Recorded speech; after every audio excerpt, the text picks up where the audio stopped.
Okay. Rita, what happened? What did he say? What'd you think of him? Do you want some more coffee? Will you talk to your old man? That's what I like about Rita Harrington. She hasn't said a coherent word since her husband mentioned Reverend Winter. How long has that been? Oh, nigh on 10 years. It was your idea that I have a talk with him. Well? It was your idea that we let someone else come crashing into our personal lives. Rita. I didn't want to have to talk to him. I didn't want to have to discuss our personal problems with him. All that was your idea. Okay, it was my idea. So what happened? Not very much. Well, then don't tell me very much. But tell me something.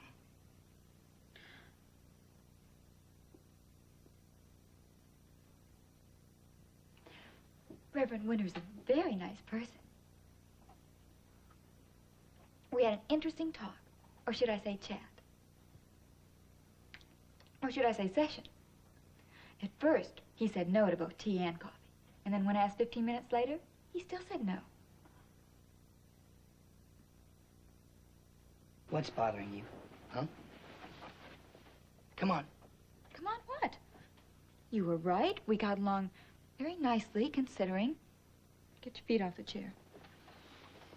I think that once I get started, I will be able to talk with him and be honest with him about Joe Chernick and everything. Great. But that doesn't mean that I can or will even want to talk to you about the things we discuss, understand? You can't have it both ways, Norm. You can't urge me to talk to Reverend Winter about the things that are bothering me and then expect me to confide in you, too. If I could have confided in you in the first place, I wouldn't need to see a minister. Rita, when it comes to you, when it comes to my wife, I'll try anything.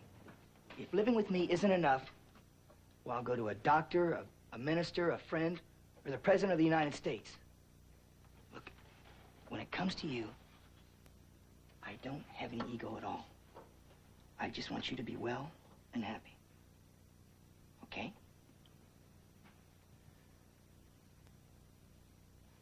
How would you like to hear about my day at the docks?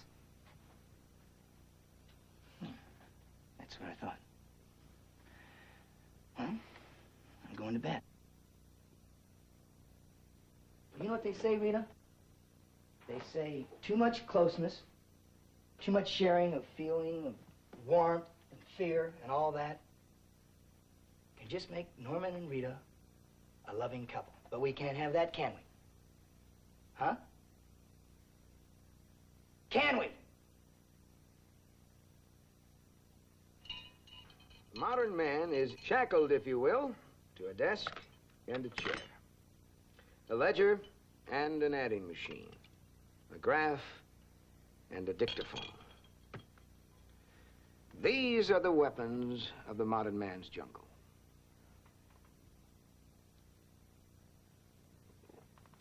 Weapons that require no muscular activity to wield. No use of the body that was designed for the hunter.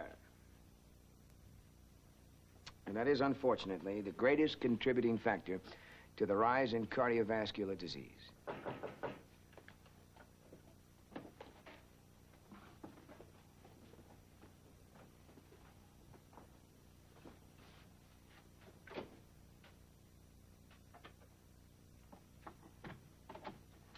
Susan.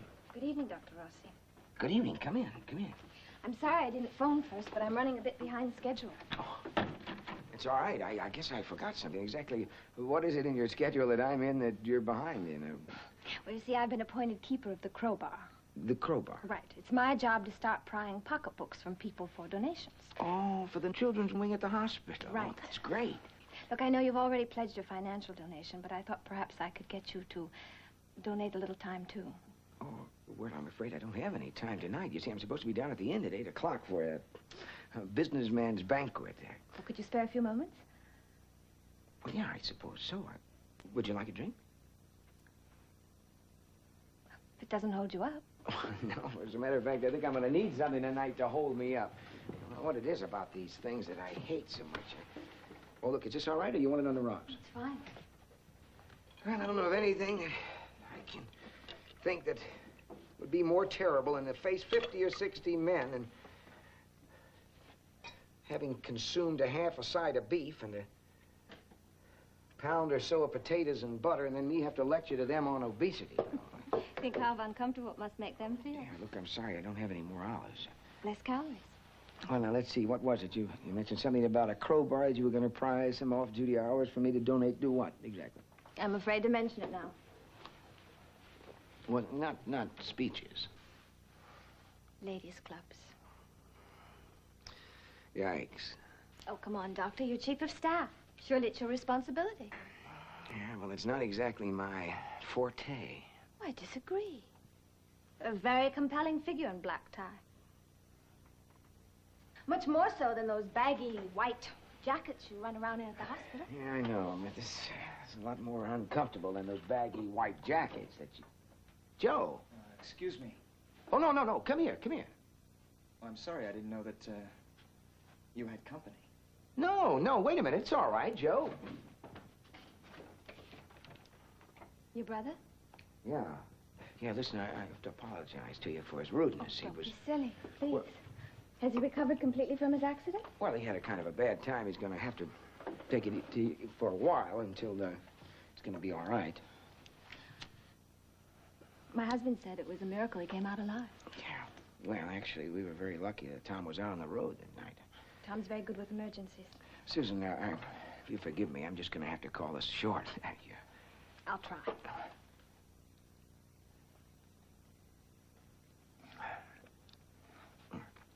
Thank you.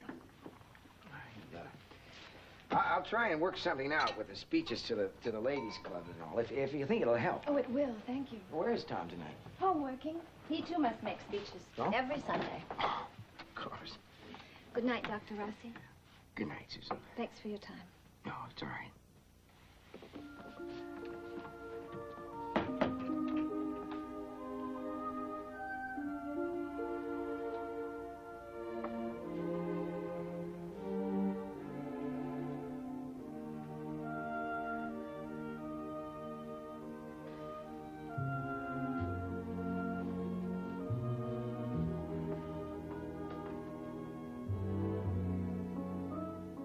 Not bad.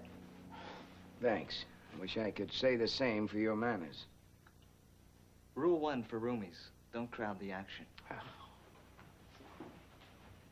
Who was she, if you don't mind me asking? Well, I was going to introduce you. Well, I figured when a doll like that pays a private visit to a house to see her favorite doctor, it's for private consultation. Are you ever going to grow up? I might, now that I have a teacher. Hey, you know that monkey suit? It does help. What did she say about a very compelling figure? All right, you've had your laugh. Now, how about just dropping it, huh? Who's laughing? I'm eating my heart out. Well, now you don't have to, because she happens to be married. Oh, I dig. No, I don't think you do dig. Her name is Winter. Mrs. Tom Winter. Is she married to the preacher? Yeah. I mean, the guy that dragged us out of the wreck. That's right. And you were just expressing your gratitude. Oh, you're beautiful. You're beautiful. Oh, come on, Mike. A fundraising campaign is a telephone call, not cocktails for two at 8 o'clock in the evening. No wonder you don't miss New York. Cut it out, will you? Good night, lover.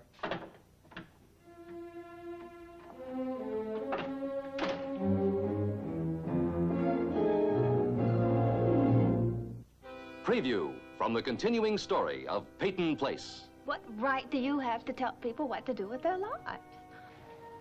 What are your credentials? A wrecked marriage? A wife who gets smashed in a motel room? You always wear a sign. A great big sign. Joey was here.